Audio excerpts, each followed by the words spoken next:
All right, let's take Yuri in Toronto. Go ahead. Catherine, David, good evening. Happy Tuesday. Yes. Catherine, great show as always. Thank you. David, I have a question about Caterpillar. You know, a couple of days ago, another guest on BNN said that he shorted Caterpillar and will wait for it to go down to $30.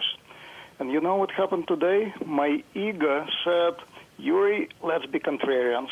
Let's buy all options on it for the next few weeks and show this guy that he's wrong, at least for a short period of time. What do you think about trade like this? Okay. So I'm going to give you maybe a longer answer than you're looking for. Since February, there have been two types of trades. One has been a continuation of the leadership in the market that was leading over the last 18 months. And as I mentioned, healthcare, technology, and so on.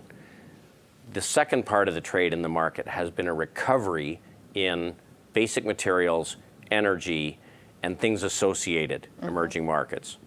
Now, the jury is out. My belief is when you look at a collapse in an asset class like in energy in the last 18 months, I have never seen where it bottoms and turns around and becomes new leadership right away. You'll get a very substantial rally. In 1985, you had a 69% collapse in energy stocks.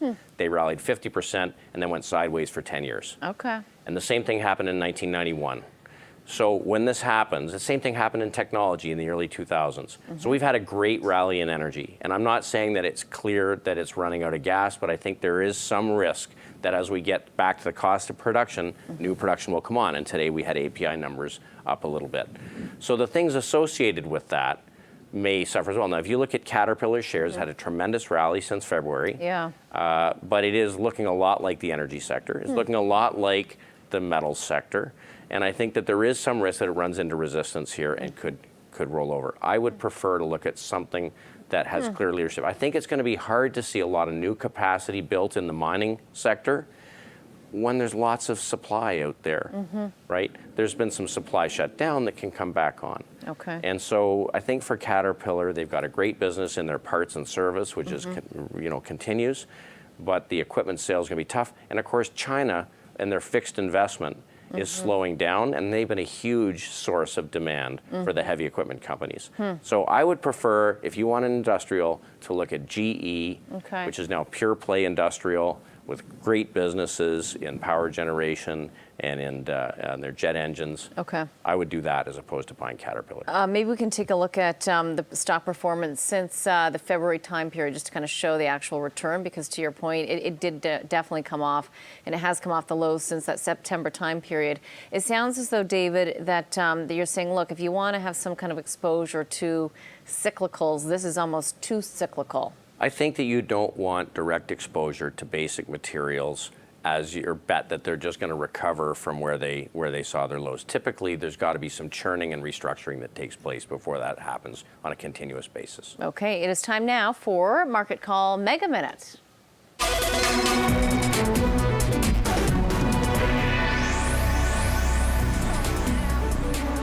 All right, Mega Minute means we've got a lot to get through. So Dylan Burlington, Ontario, is asking about EMC Corp, buy, sell, or hold. We really like the storage and software space. EMC's been performing well near the highs. Earnings should grow over the next 2 years. I'd be comfortable owning the stock. Okay. Peter in Calgary on Linamar, buy, sell, or hold. In going through and preparing today, it struck me just how poorly the auto parts and auto stocks are behaving. There is real concern. I would not do anything until they start to improve. Okay. Alex in Montreal on Rogers Communications, buy, sell, or hold. The cable space has been tough. Rogers is going through major changes. If you're going to buy telecom or cable, I probably own BCE or AT&T in the U.S. Okay, and just as a reminder, BNN is a division of Bell Media, which is owned by BCE. Now let's take a look at a tweet from Angelo on Yahoo. Buy, sell, or hold.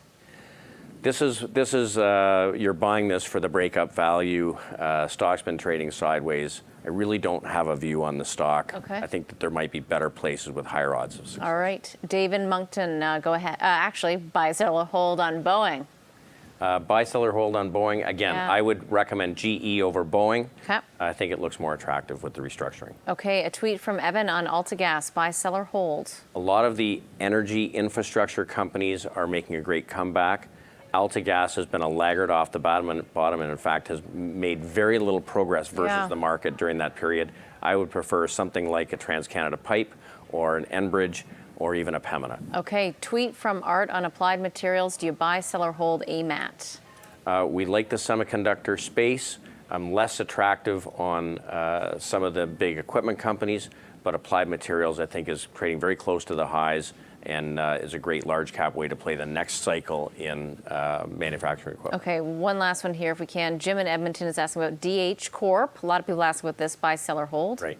So in fintech, we own a number of companies. We have owned DH in the past, don't own it currently. I would prefer to go and buy a Visa. Let's leave it there. Okay. Visa. All right. We're going to be back after this short break. Top picks are coming up next.